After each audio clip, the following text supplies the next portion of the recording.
My name is Margaret O'Brien, and I'm speaking from London today. In this lecture, I would like to cover parenting leave policies in the UK, and with a particular focus on inequalities, which is the theme of our whole lecture series. As a way of context, to remind you, the United Kingdom is one of the largest countries in the European region, second, in fact, with France, Germany coming first. The UK has about 70 million people, and the country itself, it has got 4 separate regions: England, Wales, Scotland, and Northern Ireland. But regulation for parental leave policies are across the country. They aren't local, and they are governed or organized by one department, a government department, which is an employment-based department, is the Department of Business and Trade. So we have that overarching context in the UK, and we have other departments dealing with early childhood, which is more devolved actually, unlike parental leave, and education and so on. So it's a work-based regulatory department that considers and organizes parenting leave policies. So in the next slide, it just summarizes the main parenting leave policies in the UK. And I'm using the phrase parenting leave, you'll notice, as an umbrella summary term for the range of leaves available in the UK. And within the cost network, we are suggesting that this is a useful umbrella summary term, partly because obviously parental leave is a policy in itself. So in the UK, we have maternity leave, paternity leave, and parental leave. And we have a range of other leaves, and I'll tell you about those as well. Recently, we've introduced a neonatal care leave. We have a parental bereavement leave, a carer's leave, and the force majeure, a unpaid emergency time off leave. In the UK, we do not have a breastfeeding leave or a leave to care for sick children. So those of you that look at comparative data, there are no leaves on those two areas. In our next slide, which is actually the really granular, important slide of what's available and what's been designed in our country, you'll see the distinctive elements here. And maternity leave has been available, well, actually since 1945, post-war period, but it was called maternity allowance then. Now we have maternity leave since 1975. And in terms of duration, it's one of the longest in the world, actually, but certainly in Europe, along actually with some other countries, must be said now. But it's not paid for 52 weeks. It's only paid for 39 weeks of the 52 weeks. In terms of length, mothers can take this 11 weeks before the birth if they wish, and that obviously subtracts from subsequent leave.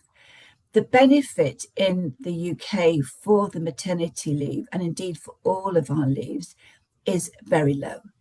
And that's one of the comparative messages to flag up here. It's only high paid leave for the first 6 weeks of maternity leave, and that's 90% of a woman's average gross earnings with no upper ceiling.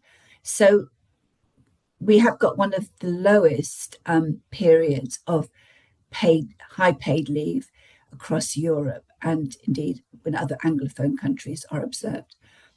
And the flat rate that's paid for the remainder of the leave after the 6 weeks is equivalent to €223, thereabouts, up until 33 weeks, say 9 months, the baby's about 9 months. The remaining period is unpaid. In the UK, it's obligatory to take the first 2 weeks after childbirth, as in many countries. And if the mother has worked in a factory, that goes up to 4 weeks, which is about the protection of manual worker mothers. Now, you may get confused when you look at the UK in terms of the language that we describe leave under, because the element of transferable maternity leave is called in our architecture, is actually labelled shared parental leave. And that was initiated in 2014 with the coalition government of Conservative Liberal Democrat. And it really is describing a form of maternal transfer to fathers and partners. And this can only happen after 2 weeks. And it's paid at the flat rate.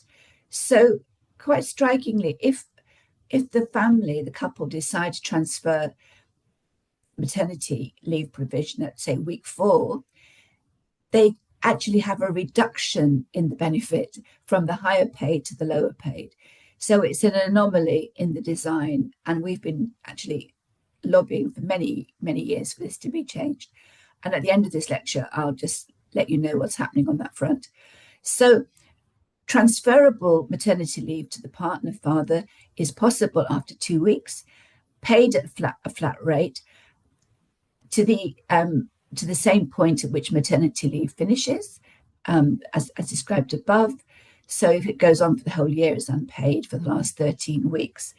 Now, mothers can remain on leave when they've transferred the part of their leave to fathers or partners, but in total, it's a family duration. So they need to make sure that in total, the leave does not increase over 50 weeks, which is the potential maximum of the transfer if it starts at 2 weeks. You can imagine with these complications, and they're at workplace negotiations for each partner, the take-up is not too high, and I'll show you the data on that later. When we get to paternity leave, which only started in the UK in 2003, although that's before the mandate of the directive in the EU, the length is 1 to 2 weeks, and it's equivalent to the working week of the father before, or the partner before the birth, and it's paid at the flat rate amount and to be used in the first year. There's been a slight change that's allowed a bit more flexibility, that it can be used it can be separated, so it could be taken in 2 separate weeks. But essentially, it's another low-paid, targeted leave for the partner father called paternity leave. And then we have a third provision, which is called parental leave. So actually, in the UK, we have 2 types of parental leave, but this one is more in line with what we know in the EU more generally, the European Union more generally. It's an individual entitlement but it hasn't got the quota that the directive suggests, and the non-transferable paid quota. But what it does have is non-transferable unpaid weeks, I should say, for each individual parent of 18 weeks. But the caveats or the conditionalities on this leave are quite restrictive. First of all, it's unpaid. It can be used up to when the child or young person is 18, so it's not focused on the early years. And there are restrictions in flexibility, or it could be seen as flexible. It can only be taken in multiples of 1 week and no more than 4 weeks per year. So that's the design as we know it at the moment. Could you just put the bit at the bottom? Thank you very much. So this section is to display who is eligible for these leaves. And in the UK, they're very employment driven. So it's individuals with a employment contract that are eligible. The self-employed are not eligible, or the unemployed are not eligible for these statutory paid leaves or unpaid leaves. So employment contract is an important condition. And in addition, we have qualifying conditions linked to duration of contract. So potential parents need to be continuously employed for 26 weeks up to the 15th week of the child's birth, or the anticipated due date. And in addition, to have met the minimal weekly earnings threshold, which is not very high, but some parents don't reach that, very poor parents, for example. That's for maternity and paternity leave. And the qualifying condition of continuity is even higher for access to parental leave. The employee needs to be in that position for 1 year prior to the beginning of parental leave. So for the maternity and paternity, it's 26 weeks, but for parental leave, it's 1 year in the employment of the job that they have before the baby. Now, because of this high threshold, we do have a default payment called maternity allowance, which is the flat rate that I've been describing for maternity and paternity leave. That is available for all the so-called ineligible parents, mothers, who can't meet the conditions, for instance, self-employed or precariously employed before their baby, or similarly for fathers. Just for mothers, because this maternity allowance at the moment is only available for ineligible mothers, but not ineligible fathers. So we don't have a paternity allowance available for them. And it's something we've been arguing and suggesting for government that should be in place, but is not yet in place. It's a bit complicated. You need to read our annual review in the Parental Leave Network to find out more about this, but these are the main messages today. Could I just go to the next slide, please? So, as well as these, I'm only be speaking today about statutory provisions. These are these are provisions that are available to all citizens based on funded through tax. In addition, we have, and they're funded by tax as well, parental bereavement leave that has come in the last few years. And this isn't linked to necessarily the early years, but it is available for mothers who have a stillbirth. So if parents have a child that dies before the child reaches 18, they have got access to 2 weeks paid leave, paid at the statutory rate, at the flat rate, sorry. And then if there is a stillborn baby born after 24 weeks of pregnancy, both parents are also eligible for leave of 2 weeks. In the UK, the baby to be viable, the rule is 24 weeks. So a stillborn after that is quite a significant physical event, never mind emotionally and psychologically. So the point about the leave provision here is that it has the same conditionality.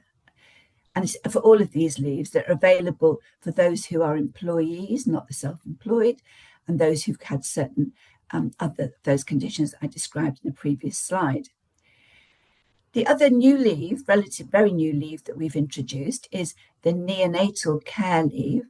And there has been quite a lot of discussion about this group of infants and parents and families in the UK. And these are infants born before they're physically able to survive, often, again, maybe in the period of 24 to 40 weeks, and extra care is needed in the hospital, in the neonatal intensive care unit. So extra support is given in addition to the maternity and paternity leave, and this is 12 weeks. The child has to have been admitted to the neonatal intensive care unit for at least 7 days for eligibility to be allowed for this. And again, it's a day one right to leave, but in order to get the money or payment the conditions I've described need to be met too. So the word we use this phrase day one right increasingly in the UK, meaning that employees don't have to wait too long and in a job before they get the leave. I'm not sure if other countries use that approach. And then I wanted just to note to everybody that ever since the genesis, well, actually since the 90s, any leave that's available, maternity, paternity and parental, is also available for parents who adopt children and for same-sex partnerships. There's always been that access and inclusiveness in our country, which is a good thing. Also to note that we've been quite progressive, at least on this one, for the care of the child prenatally, antenatal care. So pregnant employees are permitted time off to go, paid time off to go for antenatal care. And partners also are allowed time off with their employer for 2 antenatal appointments, but actually they're not paid in this case. And potential adoptees are also allowed time off to attend adoption appointments, of which there are quite a few, as you can imagine. So what do we know about the take-up of these leaves? And I talk about this in our next slide. Like several countries, but unlike we're not like the Nordic countries, we don't have registered data on parental leave and other forms of usage of benefits. Actually, sadly, we're moving in that direction, but we're not there yet. So there's no real-time simultaneous data on this matter. So what we do is we're reliant on survey data. We have some excellent cohort studies in the UK as well. And we've just started a new one. It's called New Generation, starting to collect data towards the end of this year that will follow up massive representative sample of newborns. And a few of us have been involved in making sure that the parental leave questions are very detailed and helpful, and look at access eligibility issues as well as the actual take-up elements. So what we do know, and again, some of this, the surveys are in our annual review, and I've got my email at the end, give you access to them. It's been assumed that all eligible mothers will receive some leave, but the recent survey that we have from the government has suggested that, in fact, it's not 100%, it's 83% of mothers taking maternity leave. And the transferable part of that, I mentioned shared parental leave before, the take-up has been very low indeed. Only 4% of fathers from that survey give evidence of taking it up. We haven't got the data on exposure, duration, but what we do, this is whether they take it up or not, a binary question. And the same survey showed that 59% of fathers took paternity leave. Now, when I did some work on this actually a long time ago using an employment survey, before we had paternity leave in the UK, the take-up in that survey from employees of men who had a child in the last year was over 60%. So I think there is this sort of benchmark, as it were, about 60%, 59, 60%. But we do know there's great heterogeneity within groups as well. So this is an unexplored area. And this, again, is access to statutory paternity leave. And if you look at studies that have asked fathers about use of their holiday leave or informally taking leave, there is more. There are more men use that. So this is our formal data, though, at the moment. So we need to move on now to look at inequality reducing and inequality generating elements of the design that I've been describing in the UK. Who's eligible and who's not? Now, unlike other countries in the European region, I sadly have to deal with this issue of Brexit when the UK had its referendum about whether it wished, national referendum, whether it wished to remain in the EU It took place in 2016, a very significant national event. And from my perspective, sadly, it was a very 50-50, but not quite, decision. The decision was to leave the EU. So since then, we've had this transitional period up to 2020, when there was, in the agreement, expectation that there'd be formulation of policies that were converging on some dimensions and diverging on others. But the approach has been dependent on the government, I think, one of convergence. But there are hiccups and worries in terms of leave, as far as leave is concerned. So the decision in 2020 on the cooperation agreement between the UK and the EU was that all EU citizens resident in the UK before 2020, 31st of December,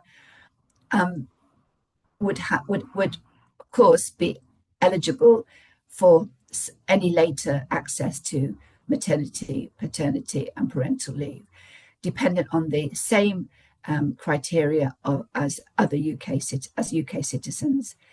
So the EU members that come into our country subsequently have got various visa arrangements or leave to remain arrangements, and they're on a case-by-case basis.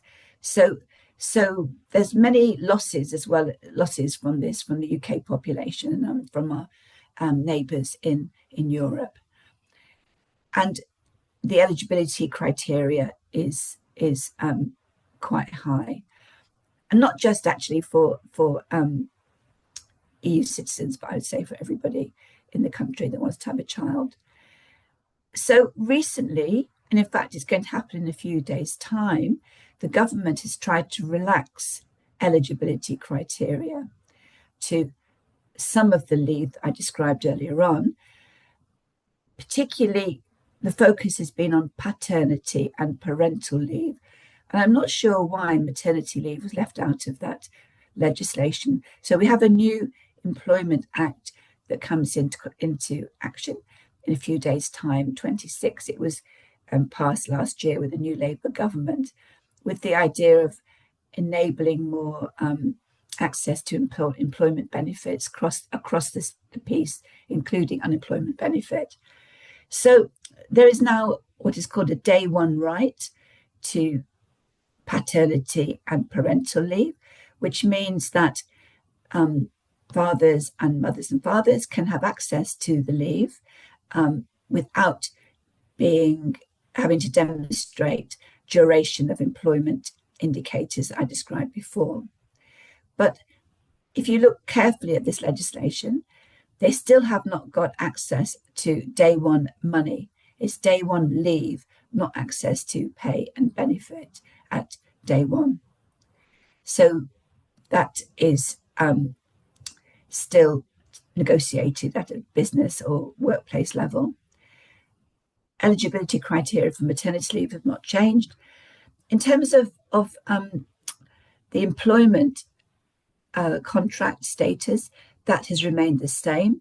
So all the eligibility criteria to access our leave is only available for employees not self-employed or unemployed, not those on non-standard employment contracts, the so-called platform or precarious worker, and not for workers who are below the threshold I described before.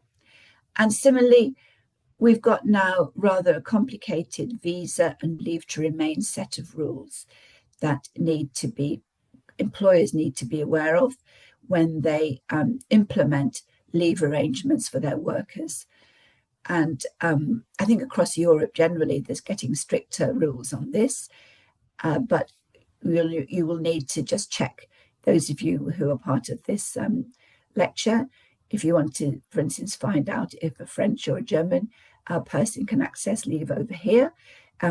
It's probably will be the case that their visa will allow them, if they're on a worker visa, access to leave. If they're a non-standard worker or self-employed, not so. But that's just the same as every other UK citizen in the country. Okay, our next slide. Part of the equality and inequality theme of the cost program has been exploring the theme of gender equality.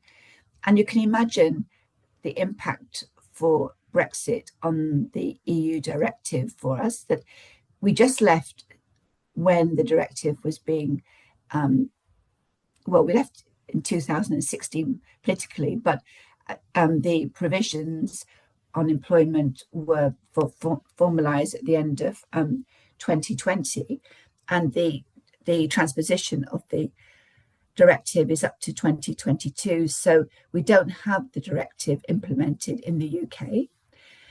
To be fair, we already had 10 days paid paternity leave, and we had our 5 days carers leave and our right to request flexible working. So many elements of the directive were already embedded in the UK care system, parental leave care system. But what was not embedded, and is still not embedded, is what some of us call the parental leave quota, the partner and mother high paid or paid even parental leave that's non-transferable. So we haven't got that. Our parental leave is unpaid, and the shared parental leave, part of maternity leave, is not an individual entitlement. So I think if the UK does join again with the EU, we've got quite a big reform to do on that front. And some have said that this lack of alignment with the directive is enhancing gender inequality for parents in the UK. So these eligibility and lack of quota problems, along with low benefits and the ceiling on benefits, are a major obstacle for take-up here.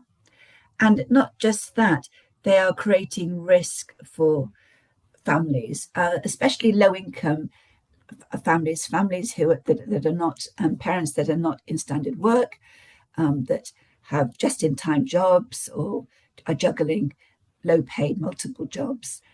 So what we're seeing happening, and some might say is quite like the American model, is that large companies and organizations are actually introducing better provision for their workers, so that we are topping up, adding more duration and adding more income replacement for workers in their organizations as a form of complementarity to retain staff, to reward staff, and also to enhance gender equality.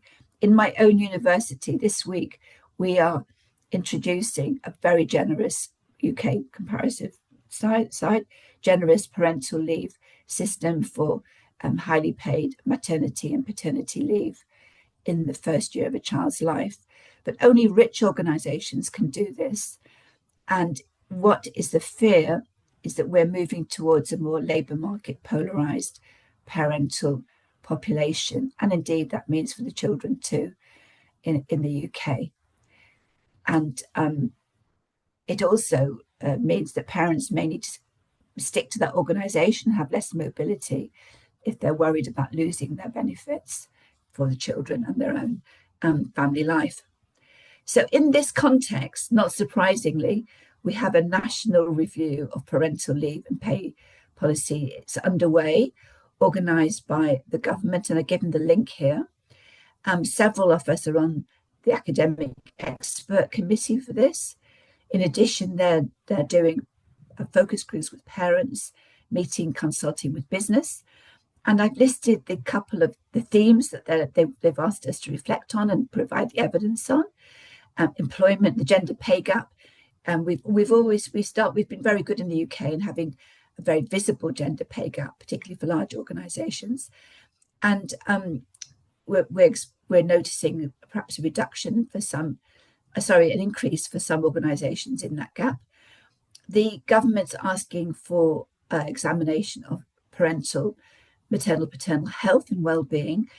And that's really encouraging because I mentioned right at the start of this lecture, all the provision for parental leave is based on employment is organised in the government, in the employment department of government, whereas the health of the nation and mothers and fathers is reviewed by the health department. So we're hoping for a more joined up approach in this leave review.